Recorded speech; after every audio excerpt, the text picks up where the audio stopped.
How's it going, you guys? It's Scott with Everyday Home Repairs. Today I want to show you a great option to get a ceiling inside a workshop, shed, or garage, and this is the non-drywall option. There will be no mudding, no sanding, and hopefully no painting. So let's jump into it. So what I think is going to work perfect is LP SmartSide. Usually this is the sheathing and siding in one, the product we use for the outside of our sheds, but in this case it's about 3/8 of an inch thick, 4 foot by 8 foot sheets, and it already comes primed. So I am not planning on painting this, but if you wanted to paint it, just get a 1/2 inch nap roller and roll it before you put the sheets up, and that'll make your painting project so much easier having them already painted before you mount them.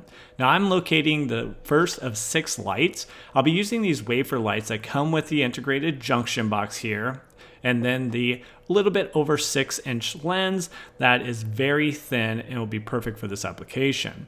And then to cut the hole, I'm just using this large hole saw that's 6 3/8. Sometimes you'll find 6 1/4 that will work as well. Just take your time. If you're not careful and you go too fast, it will bind up and then that will damage the surface. And remember, we're not trying to make this a painting project, so I want to take my time and make sure I get a nice clean cut on the first try with this hole saw, which overall, it turned out great.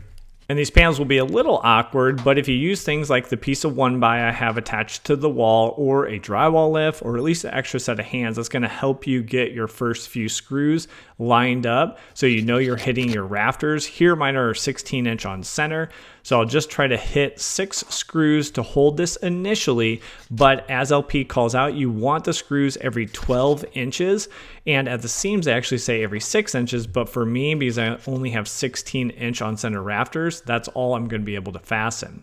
Now when it comes to the electrical side, I have the wires already run, but I need to take this 2 inches of rigid foam out so I can get the junction box up and push the rock wool that's between each of the rafters.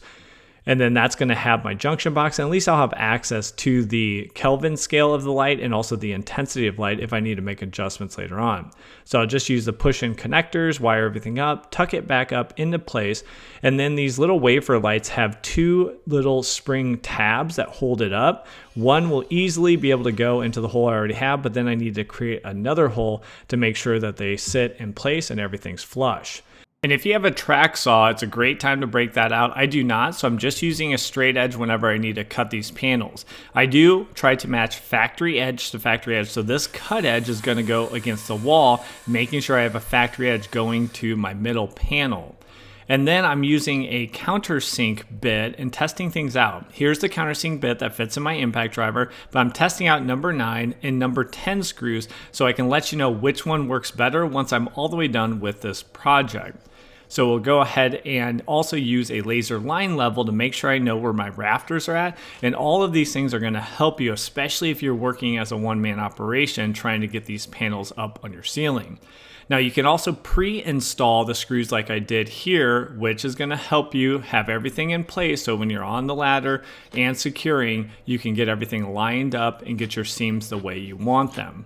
Now moving on to the second row, and this is probably the hardest panel, full panel and not much to go off of. So I'm securing a 10-foot long 2x4 to hang one edge of the panel there, but I need to adjust it side to side and forwards and backwards. For side to side, I have the laser line level set at 48 inches, and then that green painter's tape, I'm able to line it up. Now forwards and backwards, I have to line up that lip to the little ridge on this first panel to make sure it's set exactly correctly. Now I can't not see that, so I had to set these screws in the 2x4 that would then allow me just to press that panel against it. Once that was all in place, then I know I am set correctly and I can start to sink my screws. Now I am countersinking. I do highly recommend countersinking, and you'll see links in the description for the tools and like the countersink bit and the exact screws that I go with. I am still using the 9s and the 10s to see which one's best, but at the end I'll give the final verdict so you can use the correct ones for your own project. And these screws have a killer feature, especially if you're working by yourself like I am here. So that was a bit of a beast to get up there, but I wanted to show you all those tips and tricks just in case you don't have an extra set of hands. Of course, if you have help, get it. That's gonna help you a lot. And overall, my seams are pretty good, but I am about 1/8 of an inch off. And we'll talk about how to account for that when we get all these panels up on the ceiling. Now we're diving deep into sheds here at Everyday Home Repairs with this 12x16 modern shed that I'm converting into my office space. But also we have a whole nother channel called Everyday Shed where myself and Carlos focus on helping you save time and money building your own sheds. Now, if you need some help, we have free build plans. You can scan this QR code right here if you're watching on your TV, or you'll see a link in the description. And those are going to give you the basic materials list and information you need to get the plan for building your own shed.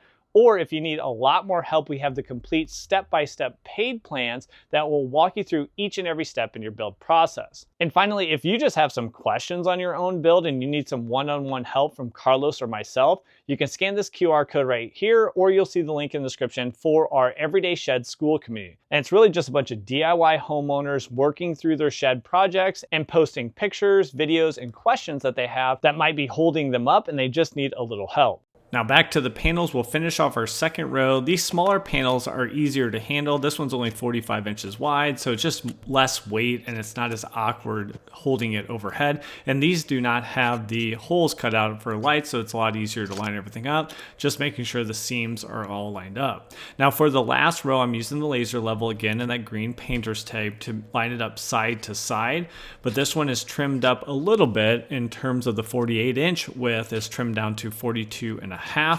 And we'll sink the screws in place before we move on to our two sides, which also will have the wafer light 6 3/8 holes cut in them.